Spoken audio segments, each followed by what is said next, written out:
Ready, start. It is true that our educational institutions are fulfilling to a certain extent the first objective of education. The alumni of these institutions are no doubt being acquainted with some part of the accumulated wisdom of the past generations, but the purpose for which such acquaintance is undertaken, that is to say, to awaken and strengthen and make more capable the individual mind, is not being fulfilled. Our young men and women of the rising generation are not found to be savvy of thought. It is true that from these institutions come out now and then some rare individuals whose mind is full alert, awakened, and quite forceful. But I feel that it would not be proper to say in the name of these few and rare individuals that our present educational institutions are eliminating the heart of man. In my view, there are several reasons for failure in this direction. I may mention here some of the most important. Firstly, a great part of the accumulated knowledge or experience of the past generations with which our young people are being acquainted in these educational institutions has absolutely no relation or relevance to the daily life of these young people or to the world around them or to their collective life. Naturally, this heritage of the past appears to these young people somewhat unmeaningful, useless, and unestimable. It therefore remains a mere burden on their mind, and they forget all about it soon after leaving these institutions. Another reason appears to be that the linguistic medium through which they are acquainted with this accumulated experience of the past is not an element of their daily and collective life. It remains more or less unfamiliar to them in spite of their making all efforts to master it.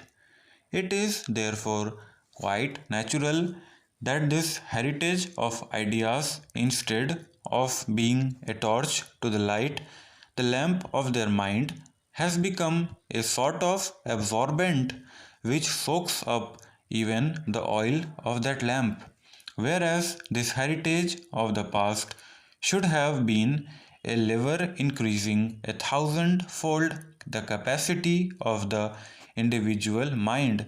It is, in fact, a sort of growing sore, rendering the latter quite impotent and ineffective. But the story does not end here.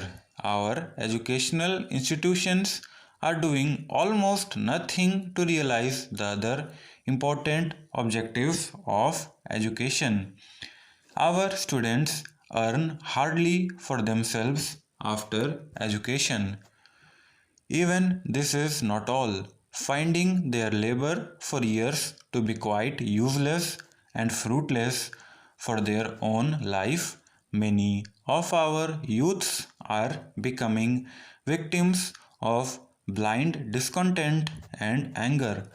They are not able to see a way out. Moreover, they are not even able to acquire a good acquaintance of the heritage of the past with which these institutions seek to familiarize them. In my view, one of the reasons for the fall in the standards of education, of which there is a general complaint today, is that our youths do not benefit at all from the education which is being now imparted in our educational institutions. This poison has not only corroded our individual life but is also now spreading into our collective life. Our present educational system does not concern itself at all with implanting the essential qualities for a collective life amongst our new generation. So, if in this situation our new generation remains devoid of the qualities essential for collective life, there should be no reason for surprise. Indeed, it appears to me that our present educational system does not at all seem to concern itself with the development of those qualities in our youth which are essential for a good collective life. Our present educational system is thus as unbalanced and ill formed as would appear to be a man with a protruding body and skinny feet and legs.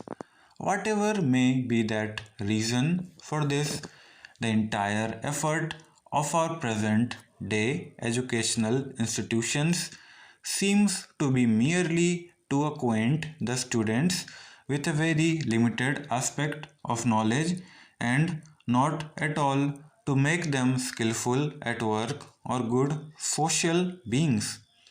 I therefore believe that amongst other efforts necessary in this system, it is also necessary to establish a balance in its objectives. We in this country must decide as to how many scholars and skilled workers we require for our country.